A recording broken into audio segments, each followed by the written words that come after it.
Hi friends, आज मैं एक एंटी फंगल ऑइंटमेंट का रिव्यू करने जा रहा हूं। दाद खाज खुजली इत्यादि को समाप्त करने के लिए इस प्रोडक्ट का इस्तेमाल किया जाता है। लूली ब्रड क्रीम ब्रांड नेम से यह मार्केट में उपलब्ध होता है। मैनकाइंड फार्मा लिमिटेड के द्वारा इसका प्रोडक्शन किया जाता है। कंपोजिशन के रूप में इसमें लूलिकोनाजोल 1% बाई वेट की मात्रा में उपलब्ध होता है। कीमत की अगर बात की जाए तो 10 ग्राम की एक ट्यूब मार्केट में 159 रुपीज़ की उपलब्ध होती है। फ्रेंड्स, अगर अभी तक आपने मेरे चैनल को सब्सक्राइब नहीं किया है तो प्लीज़ चैनल को सब्सक्राइब कर लें। बेल आइकन को भी प्रेस करें ताकि आने वाले सारे वीडियोस के नोटिफिकेशंस आप तक आते रहें और आप मेरा कोई भी वीडियो को मिस ना करें। अगर आपने इस प्रोडक्ट को या इस ऑइंटमेंट को इस्तेमाल किया है तो आपके क्या एक्सपीरियंसेस रहे हैं, कमेंट सेक्शन पर ज़रूर शेयर करें। आइए फ्रेंड्स, देखते हैं इस प्रोडक्ट के वैकल्पिक ब्रांड्स के बारे में। तो फ्रेंड्स, लूलिकैन क्रीम जिसे ग्लेनमार्क फार्मास्यूटिकल्स लिमिटेड के द्वारा बनाया जाता है। लूलीफिन क्रीम जिसे सन फार्मास्यूटिकल इंडस्ट्रीज लिमिटेड के द्वारा बनाया जाता है। लूली बिट क्रीम जिसे मैनकाइंड फार्मा लिमिटेड के द्वारा बनाया जाता है। और लूली मैक क्रीम जिसे मैक्लियॉड्स फार्मास्यूटिकल्स प्राइवेट लिमिटेड के द्वारा बनाया जाता है। फ्रेंड्स, मार्केट में मिलने वाले सेम कंपोजिशन के साथ उपलब्ध ये कुछ ऐसे ब्रांड्स हैं जो आप इस ऑइंटमेंट के ना मिलने की स्थिति पर भी परचेस करके अपना काम चला सकते हैं और सेम इफेक्ट को प्राप्त कर सकते हैं, क्योंकि अंदर का मॉलिक्यूल या साल्ट इनका सेम होता है और आपको इफेक्ट भी सेम प्राप्त होता है। अब देखते हैं फ्रेंड्स इसके कुछ प्रमुख इस्तेमाल के बारे में। तो जैसा मैंने पहले आपको बताया, यह एक एंटी फंगल ऑइंटमेंट है और फंगल से जुड़ी किसी भी समस्या को निपटान करने में सक्षम होता है। फ्रेंड्स, फंगल के कारण होने वाला जो इचिंग होता है, इन्फेक्शन होता है, खारिश होता है, खराश होता है, दाद होता है, खुजली होता है, उस सब चीज़ों के निपटान के लिए इस मेडिसिन का इस्तेमाल किया जाता है। नाखूनों में होने वाले फंगल इन्फेक्शन के लिए भी लोकल एप्लीकेशन के रूप में इस मेडिसिन का इस्तेमाल किया जाता है। साथ ही रिंग वर्म के लिए या किसी भी प्रकार के और अदर फंगल इन्फेक्शन जहां पर प्रीडोमिनेंट हो रहा है वहां पर इस मेडिसिन का इस्तेमाल किया जाता है। अब देखते हैं इस प्रोडक्ट के कुछ कॉमन साइड इफ़ेक्ट के रूप बारे में। तो फ्रेंड्स, एप्लीकेशन साइड रिएक्शन इसका जो मेन कॉमन साइड इफ़ेक्ट होता है वह होता है, इसमें शामिल होता है स्किन का बर्निंग होना, इरिटेशन होना, इचिंग होना और रेडनेस होना। जहां पर हमने क्रीम या ऑइंटमेंट को इस्तेमाल किया है वहां पर स्किन जलती हुई महसूस हो सकती है, इरिटेट हो सकती है स्किन, वहां पर खुजली हो सकती है, लाल लाल जैसे चकत्ता पड़ सकता है। तो ये सारे जो कॉम्प्लिकेशंस होते हैं वह साइड इफ़ेक्ट के रूप में देखे जाते हैं। इसके साथ ही स्किन का ड्राई हो जाना, स्किन का उखड़ना या उसके फ्लैक्स जैसे निकलना और स्किन पर ब्लिस्टर्स का बनना, इसके कुछ कॉमन साइड इफ़ेक्ट के रूप में देखे गए हैं। अब देखते हैं फ्रेंड्स यह मेडिसिन को इस्तेमाल कैसे करना चाहिए। तो फ्रेंड्स, नियरली ऑल वीडियोस में मैं आपको बताता हूं कि मेडिसिन को डॉक्टर की एडवाइस पर ही इस्तेमाल करना चाहिए। सेल्फ मेडिसिन को यूज नहीं करना चाहिए, यह घातक हो सकता है, नुकसानदायक हो सकता है। सबसे पहले तो मैं यह बता दूं फ्रेंड्स कि डॉक्टर के द्वारा बताई गई खुराक और अवधि के अनुसार आपको मेडिसिन का इस्तेमाल करना चाहिए। यह मेडिसिन एक्सटर्नल यूज के लिए है, बाहरी इस्तेमाल के लिए है। इंटरनल पार्ट पर इस मेडिसिन का इस्तेमाल नहीं करना चाहिए। इस्तेमाल करने से पहले आपको सारे डायरेक्शंस मेडिसिन पर लिखे हुए जो उसके कर्टन होता है उस पर जो सारे डायरेक्शंस लिखे होते हैं उन्हें पढ़ना चाहिए। इसके लेवल की जाँच करना चाहिए, एक्सपायरी डेट की जाँच करना चाहिए। एप्लीकेशन आप जब कर रहे हो तो जिस स्थान पर भी कर रहे हो तो आपको उस प्रभावित हिस्से को साफ़ करना चाहिए प्रॉपरली, उसके बाद ड्राई करना चाहिए, इसके बाद ही मेडिसिन को इस्तेमाल करना चाहिए। अपने हाथों को मेडिसिन को इस्तेमाल करने के पश्चात धो लेना चाहिए, लेकिन अगर आपके हाथ में इन्फेक्शन हो तो फिर उसे रहने देना चाहिए। एक बात और बता देना चाहता हूँ कि फंगल इन्फेक्शन पर, यदि जैसे रिंग वर्म या किसी और इन्फेक्शन पर आप इस मेडिसिन को इस्तेमाल कर रहे हैं तो यह एडवाइजेबल है कि आप गोल सर्कल बनाएं और जिस एरिया तक रिंग वर्म है उससे लगभग 1 सेंटीमीटर या 2 सेंटीमीटर बाहर की एरिया तक में मेडिसिन को अप्लाई करें, ताकि अगर किसी प्रकार का फंगल इन्फेक्शन स्प्रेड हो चुका हो तो वह भी क्लीन आउट हो सके। अब देखते हैं फ्रेंड्स कि यह मेडिसिन काम कैसे करती है। तो फ्रेंड्स, यह एक एंटी फंगल मेडिसिन है, यह तो मैंने पहले आपको बता ही चुका हूँ। यह त्वचा के संक्रमण का इलाज करता है अगर फंगल इन्फेक्शन के कारण वह प्रभावित हो गया है तो। यह जो फंगस होता है उसका जो स्किन के बाहर स्किन पर जो फंगस होता है उसकी जो सेल मेम्ब्रेन होता है उसे डिस्ट्रॉय कर देता है, सेल मेम्ब्रेन को नहीं बनने देता है। और ऑब्वियस सी बात है, कोई भी बैक्टीरिया, वायरस या फंगस अगर उसके बाहर की आउटर कवरिंग नहीं रहेगी, सेल वॉल नहीं रहेगी, तो ये सर्वाइव नहीं कर पाएगा और फंगस डेड हो जाता है। और इस प्रकार आप अपने लक्षण जैसे डिस्कम्फर्ट का होना, इचिंग का होना, इरिटेशन का होना इत्यादि, ये जो सारे आपकी प्रॉब्लम्स होते हैं इससे आप निजात पाते हैं, आप राहत पाते हैं। अब देखते हैं फ्रेंड्स इसके कुछ और स्पेसिफिक फीचर्स के बारे में। तो फ्रेंड्स, स्किन इन्फेक्शन के लिए इस मेडिसिन का इस्तेमाल किया जाता है। फंगस के कारण होने वाली प्रॉब्लम के लिए मैंने आपको पहले ही बताया है। कुछ कंडीशन में एथलीट्स फूड्स में भी इस मेडिसिन का इस्तेमाल किया जाता है।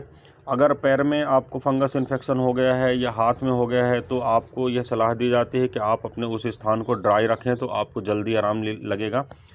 स्पेसिफिक रूप से ऐसे एरिया जो नाखून के संपर्क में रहते हैं, जैसे फिंगर्स हो गए या पैर के नाखून हो गए, ऐसे जगहों में संक्रमण होने के चांस ज़्यादा रहते हैं, इसलिए आपको ऐसी जगहों को सूखा रखना चाहिए और क्लीन करके रखना चाहिए।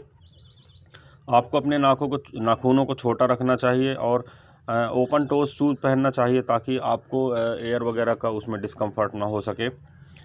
आपको फंगल इन्फेक्शन से बचने के लिए सेपरेट टॉवल वगैरह या जितने भी फोमाइड्स होते हैं उनका सेपरेटली यूज़ करना चाहिए। किसी के टॉवल यूज़ नहीं करना चाहिए, सॉक्स यूज़ नहीं करना चाहिए, शूज़ यूज़ नहीं करना चाहिए।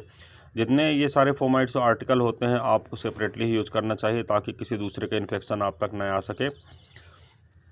आपको मेडिसिन के सफिशिएंट अमाउंट लगाना चाहिए, ऐसा नहीं कि मेडिसिन की कम मात्रा में लगाएं और फंगल इन्फेक्शन कवर ना हो सके। इसलिए आपको एडवाइस किया जाता है कि 1 इंच का जो सर्कल होता है, जहां पर भी जैसे रिंग वर्म आपको हो रखा है, तो 1 इंच का चारों ओर का सराउंडिंग स्ट्रक्चर आप ज़्यादा मेडिकेशन करें ताकि वह भी स्ट्रक्चर कवर हो जाए, वह भी एरिया कवर हो जाए।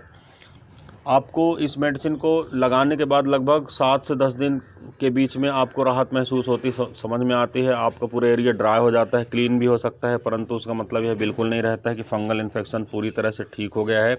इसलिए आपको इस मेडिसिन को मिनिमम 20 डेज़ या 30 डेज़ के लिए एडवाइस किया जाता है।